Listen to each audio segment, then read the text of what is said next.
a outro campo na Baviera, perto de Starnberger See. Fiquei lá neste campo, depois voltei para Bad Nauheim, e isto foi praticamente a minha libertação até aquela época. Como é que o senhor recebeu essa notícia que seu tio estava vivo? Eu fiquei feliz, tendo ainda esperança a achar minha mãe.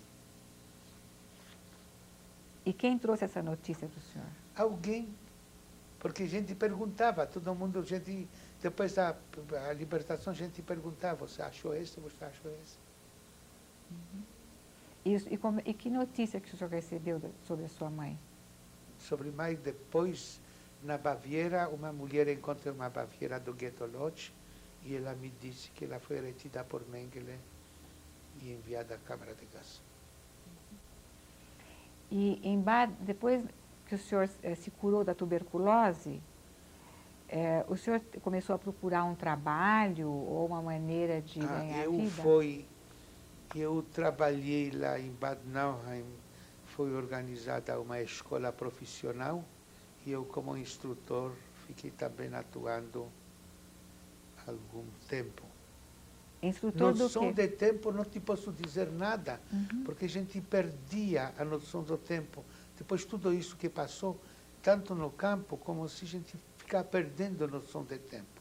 Podia ser 2 semanas, como podia ser 2 meses.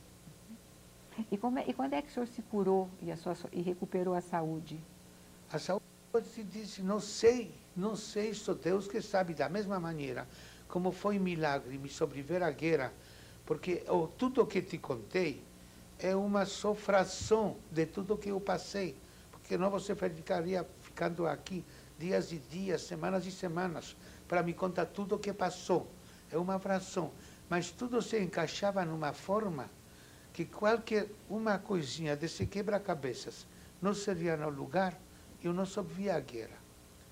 Mas sobrevivi à guerra pode ser, por causa que ainda no campo, quando perambulava esfomeado, esfarrapado e alquebrado, eu jurava a mim próprio, em caso que Deus permita-me sobreviver à guerra, contarei ao mundo o meu testemunho, ou tudo o que passei, para que nunca permitir que o mesmo aconteça. Pode ser que por causa da minha promessa eu sobrevivi à guerra. Pode ser que também, através da minha força de vontade, porque eu estipulava datas imaginárias em minha mente, no campo, que vão ser libertados. Podia ser 1º de janeiro, contava e faltava 80 dias, já contava regressivamente 79, 78, 77, mas quando chegava 1º de janeiro não foi libertado, estipulava outra data. Outra data foi março, ao dia da primavera. Contava, chegou março, não foi libertado. Estipulei mais uma data que foi dia 1º de maio. Mas não podia estipular. E foi libertado na noite de 1º a 2 de maio. Na mesma noite que Hitler se suicidou.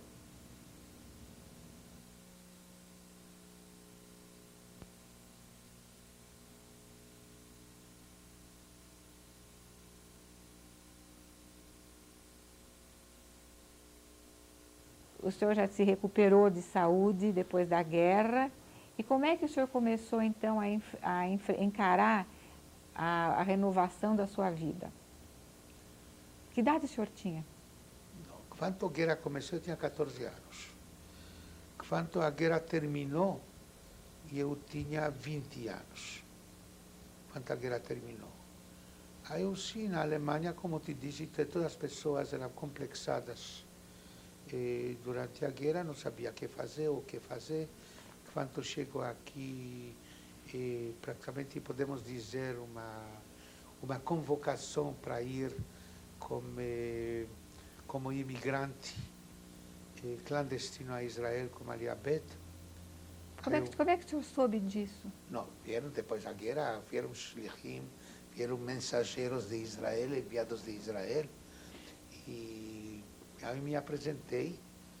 Em que cidade? Nós fomos. Isto foi na cidade de Bad Nauheim, onde eu voltei depois dos hospitais.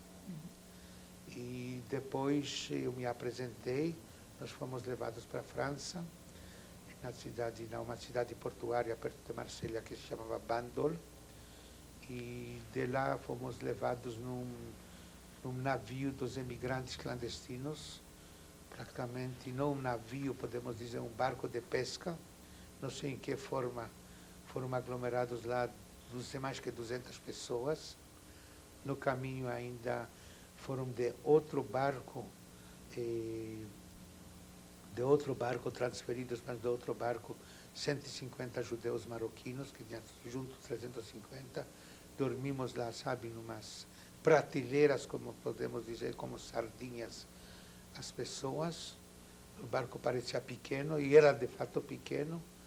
E fomos, e nosso barco, não sei, nos passamos quase 2 semanas neste barco, fugindo sempre das observações por parte dos ingleses, e chegamos depois de 2 semanas também em umas condições precárias às costas de Israel, sem que nosso barco foi percebido que trata-se, porque percebido ele foi que trata-se de imigrantes, porque sempre que aparecia um avião, sabe, de busca aqui, nós fomos sempre sempre levados para permanecer dentro dos porões.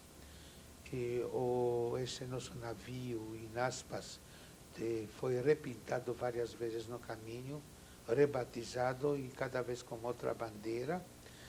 E nós chegamos a Israel. Foi dia 7 de dezembro de 1947. Foram no caminho ainda, recebemos as 2 notícias, uma depois que a ONU aprovou a partilha, foi no dia 29 de novembro, e outra notícia que a princesa, hoje rainha Elizabeth, casou.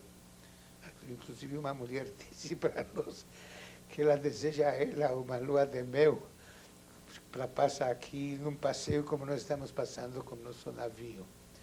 E nós, aqui também uma história completa, mas... E nós chegamos a Israel. Quando chegamos a Israel, chegamos em Tel Aviv. Como é que o senhor desembarcou em Israel? Vou te dizer agora. Nós chegamos a Tel Aviv, nosso navio passou, primeira coisa, passou na frente da cidade de Gaza. Em Gaza nós paramos, porque chegou uma notícia que os ingleses estão esperando um navio clandestino, perto de Haifa. Nós paramos em Gaza e o comandante do avião avisou lá, e nós estávamos sempre em porões, confinados em porões.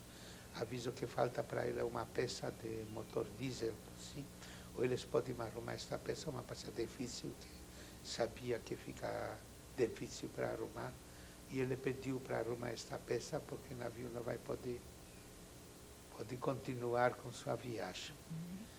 Anoitecer, ele avisou que conseguiu consertar o navio e vai para frente. O navio já estava com bandeira turca, e conforme a notícia que ele deu, que ele está indo do lado das águas territoriais egípcias para a Turquia, está voltando para sua base. E ele ia com esse navio. Quando nós chegamos às praias de Tel Aviv, vimos lá de longe muita gente na praia. Chegavam os barcos a remo bem grandes, onde cabia 20, 25 pessoas, 30 pessoas, ficavam levando-nos na praia, e nós estávamos se misturando com as pessoas que estavam passeando na praia.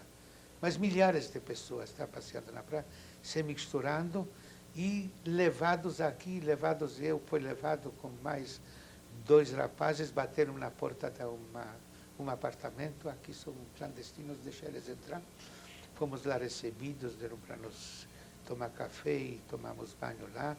Não demorou muito tempo, veio com máquina fotográfica, sabe, destas antigas, onde cobria ainda a cabeça com pano quando fazia a fotografia. Fez a fotografia minha e dos meus companheiros. 2 horas depois trouxeram para nós já o não é passaporte, como se chama, o documento, carteira de identidade, já com nossas fotografias, como moradores da Palestina, já assinado com carimbo do comissário, grande comissário da Palestina, em inglês. Cada um já recebeu seus documentos, avisando-nos que em caso que um inglês fica nos abordando, falando inglês ou falando hebraico, para a gente se fazer que mudo, que não sabe falar, só apresentar esse documento.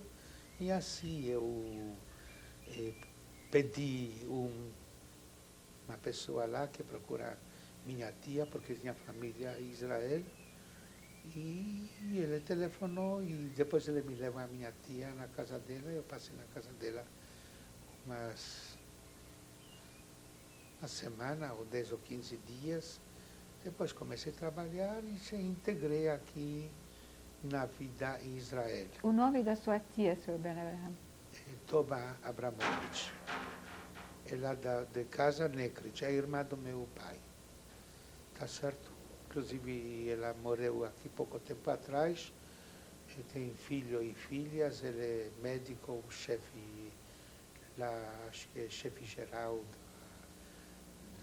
da parte farmacêutica de Israel, uma grande figura.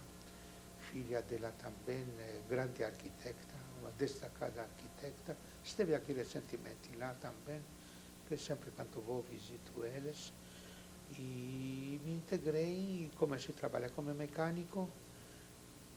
Depois, no início, na companhia Dante Ônibus, como mecânico na Tachana Merkazit, isto é na rodoviária de Tel Aviv, comecei a trabalhar mecânico.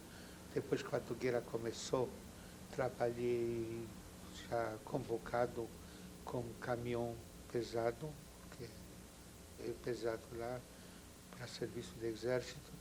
Como motorista? Como motorista, trabalhei como motorista.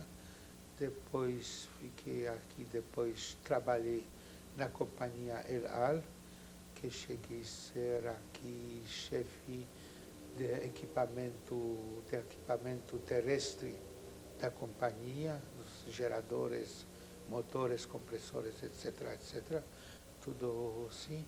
Depois eu fui trabalhar no Negev, trabalhei trabalhei na companhia perto do Mar Morto, também como chefe mecânico dos motores diesel que geram eletricidade. Sim. Depois, numa fábrica também perto de Beersheba, que ficava produzindo cloro. Gostava muito assim, só que um dia foi não envenenado, sufocado pelo cloro. Mas procurei outro serviço e trabalhei depois como chefe mecânico na companhia Lapidot, da proliferação de petróleo em Israel. Até depois, para conhecer o mundo, cheguei ao Brasil. Por que o senhor veio para o Brasil? Eu quis conhecer o mundo. Eu não veio aqui para ficar no Brasil, porque eu muito gosto de estar no Israel.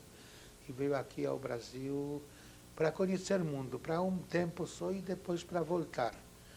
Acontece que quando cheguei aqui, não sei, e achei mais um rapaz que chegou aqui, que trouxeram ele para aqui, para o Brasil, e nós vimos umas poltronas de ferro. Ele falou: olha, eu tinha uma fábrica, uma oficina em Israel, que a gente fazia camas de ferro, isso é fácil para fazer. Como trouxeram ele para ele casar com a prima dele, o tio dele ficou fiador. E a gente abriu uma oficina e começou a fazer. E depois, quando começou a progredir, sabe, a gente já pensando que um dia volta para Israel. Até conheci Miriam, casei com Miriam. Como comecei a progredir assim, praticamente numa forma, podemos dizer, vertiginosa, sabe, economicamente, fiquei aqui, mas como jornalista, trabalhando aqui como jornalista, comentarista internacional nos principais jornais, iniciado na Folha da Tarde aqui no Brasil, acharam praticamente mais importante meu trabalho aqui fora que em Israel, porque tem vários furos jornalísticos. Posso dizer também que tem um dedinho na paz que foi feita entre Israel e Egito, foi no meu livro, que foi mandado também naquela época, antes que não tinha ainda relações entre Egito e Israel, quando praticamente ainda era estado de guerra. Foi como jornalista brasileiro lá para sondar a situação também. Tudo está descrito no meu livro, e outros furos jornalísticos, e praticamente sempre nos jornais, porque praticamente transforme os jornais porta-voz de Israel, o que era interessante para divulgar, etc. Pode ser que não posso dizer tudo isso, também não vou dizer tudo isso que se passa atrás dos bastidores. E como é que o senhor ficou com esse nome, Ben Abraham? Quando eu escrevi primeiro, outra história que também vai um pouquinho demorar. É o seguinte, como eu já te disse, depois da libertação, que todos, praticamente todos, sem exceção, não podemos dizer exceção nenhuma neste caso, não conheço, éramos neuróticos, que até hoje a maioria das pessoas são. Eu era um deles.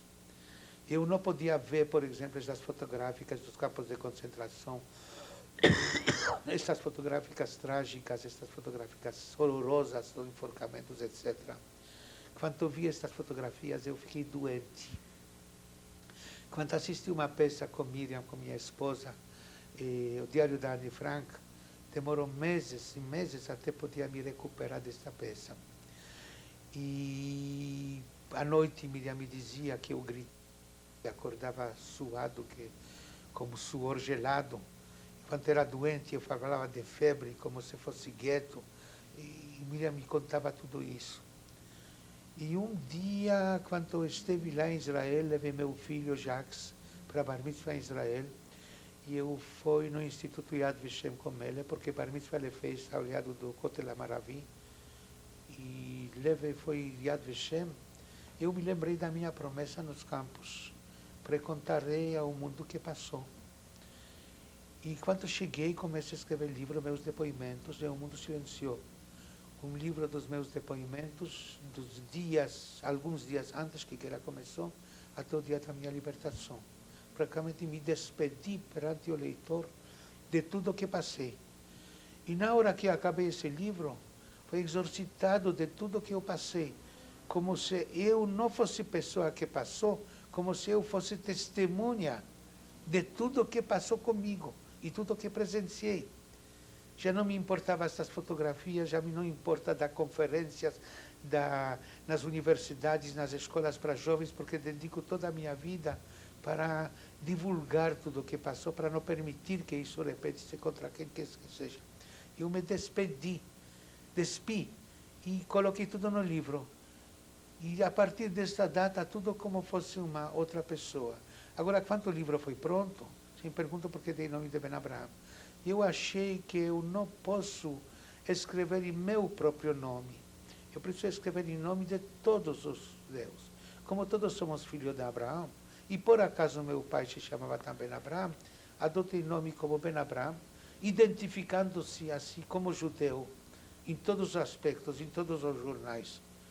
Por mais radicais ou antissemitas que fossem como judeu, não sentindo absolutamente antissemitismo, porque que eu mesmo aponto para mim, eu sou judeu, ninguém não fica apontando para mim, criticando-me porque eu sou judeu. E assim ficou esse nome, Ben Abraham, que sou conhecido agora como Ben Abraham por todos. Tem livro. Sim. Fala o nome de alguns livros que o senhor escreveu. Eu escrevi 14 livros, destes 3 são em inglês, inclusive Este Mundo Silenciou vai agora sair editado nos Estados Unidos, daqui 2 meses vai sair nos Estados Unidos. Eu tenho os seguintes livros, vou te dar assim, um momentinho, desde o início. O primeiro foi O Mundo Silenciou, o segundo livro foi Desafio Destino, o terceiro livro foi Holocausto, 4 livro por Além do Infinito. 5º livro foi Discor. 6º livro foi Trajeto. 7º livro foi Segunda Guerra Mundial, Síntese. 8º livro foi Janusz Korczak, Coletânea de Pensamento. 9º livro foi Anjo da Morte, Dossier Mengele. 10º livro foi Diário de um Repórter. Primeiro 10º livro foi um repórter, Ele Teve Missão Impossível. 12º livro foi... Sabe que me caiu da cabeça? 12º livro foi... 14º livro agora, Memórias, Retrospectiva dos Fatos. E 13º livro, cabeça, trajeto... Yom HaShoah, Yom HaShoah, Dia do Holocausto. Destes livros, Yom HaShoah, Dia do Holocausto, Holocaust Day, traduzido em inglês, O Anjo da Morte, traduzido em inglês, tem mais um livro, tem Mengele, A Verdade Veio à Tona, também traduzido em inglês. E agora como chama? O Mundo Silencioso fica traduzido em inglês. Todos os livros, logo depois da a sua publicação, são esgotados. Tem, por exemplo, o livro Holocausto, que teve 27 edições. Tem de 12, o Mundo Silencioso tem 12 edições, outros têm 3, 4 ou 5 edições, todos os livros. Quero uma coisa a esclarecer, que eu não viso lucros desses livros. Inclusive, primeiro meu livro que me projetou, que foi O Mundo Silencioso, que foram maiores críticas aqui, que tinha 5 edições esgotadas durante um ano, no primeiro livro, O Mundo Silencioso, eu ganhei muito dinheiro. Mas eu acho que não fica moral, conforme minhas convicções, ganhar dinheiro nas custas das vítimas do Holocausto. Então eu escrevi naquela época para Jarbas Passarinho, que ele era ministro de Cultura naquela época, oferecendo para ele livros para todas as escolas, para todas as bibliotecas das escolas do Brasil. Ele aceitou esse pedido, saiu uma edição de 15.000 exemplares, e todos esses livros foram praticamente distribuídos em todas as bibliotecas de Rio Grande do Sul até Tocantins, todo o território brasileiro foram distribuídos. E os outros livros que eu estou fazendo, todos os lucros desses livros servem, porque livros são editados pela Xerita Preta, praticamente às minhas custas. E todas as edições dos livros, por exemplo, toda a venda serve para novas publicações e novas edições dos livros e também na distribuição do todo o Brasil. Até escrevi o livro O Mundo Silencioso. O Holocausto praticamente era aqui desconhecido, não por parte dos não-judeus, mas uma grande parte dos judeus que não sabiam dos horrores nazistas. Praticamente esse livro despertou. E através desses livros, agora você sabe como é divulgado aqui o Holocausto e tudo o que aconteceu. Praticamente não somente através dos meus livros, também através dos filmes de fora ou livros que são agora traduzidos ao Brasil. Mas ele despertou. Eu estou dando conferências nas escolas, nas universidades, nas agremiações religiosas, inclusive ontem eu dei aqui numa igreja evangélica. Eu estou viajando de norte ao sul do Brasil, onde estou convidado gratuitamente, dando palestras, dando as conferências, sobretudo para divulgar o Holocausto de uma forma como aconteceu e alertando para que no futuro, prevenir para que no futuro não se repita as mesmas atrocidades contra qualquer povo, na face da terra. Sr. Bernard Abraham, fala um pouco sobre a sua atividade dentro da comunidade judaica. A minha atividade na comunidade israelita, eu era, durante várias gestões, membro executivo da Federação Israelita, era da Bnei Brit, na gestão de Bernardo Ackerman, na loja, primeiramente, era diretor cultural, depois era secretário-geral da Bnei Brit do Brasil, do Distrito 25, e eu sou assessor da presidência, era assessor e continuo assessor da presidência da Associação Janusz Korczak, sou coordenador-geral da Sherita Preta do Brasil, e praticamente atuando em todos os sentidos onde necessário na comunidade judaica. Fala um pouco sobre a sua família, Sr. Ben Abraham. Minha família é maravilhosa. A partir que conheci Miriam, tudo mudou. É uma coisa, sabe, eu posso definir a minha vida antes da Miriam e depois da Miriam. Pois casei com Miriam, fico feliz, ela é excelente esposa, excelente dona de casa, excelente mãe, em todos os aspectos, uma excelente companheira, ela é minha assessora, ela é minha, praticamente, é tudo que uma pessoa pode ter da outra, das coisas boas, ela é para mim. Nós temos dois filhos, Jacques. Jacques, ele é mecânico, ele tem uma empresa própria, do tratamento térmico de ferro. Temos outra filha, Edith, que ela também trabalha com computação, com editorial, também conhecida na comunidade porque faz muito trabalho para a comunidade judaica, fora outros trabalhos que ela faz, uma empresa própria. Temos 4 netos, o filho me deu 2 homens, a menina me deu, a Edith me deu 2 meninas. Todos 4 frequentam a escola judaica Renascença. Os filhos são casados com também da mesma raça, com pessoas também, ele como uma menina judia da procedência romena e ela com um rapaz maravilhoso, nascido já no Brasil, brasileiro. E também a nora também nascida no Brasil, os pais deles são já brasileiros. Assim, sobre família, não posso ter nenhuma coisa, sabe, que não praticamente, não é minha felicidade, com netos, com tudo, é uma família maravilhosa. O senhor já nos falou muita coisa sobre mensagens para as pessoas, mas teria alguma coisa que o senhor queria adicionar? Quando eu sempre dou uma conferência, ou entrevistas na televisões, ou no rádio, eu sempre dou uma mensagem. Dou uma mensagem de paz e amor para as pessoas. Pensem um pouquinho nos seus semelhantes. Para pessoas saibam aonde um regime totalitário e inescrupuloso, como era o regime de Hitler, pode conduzir os destinos da humanidade.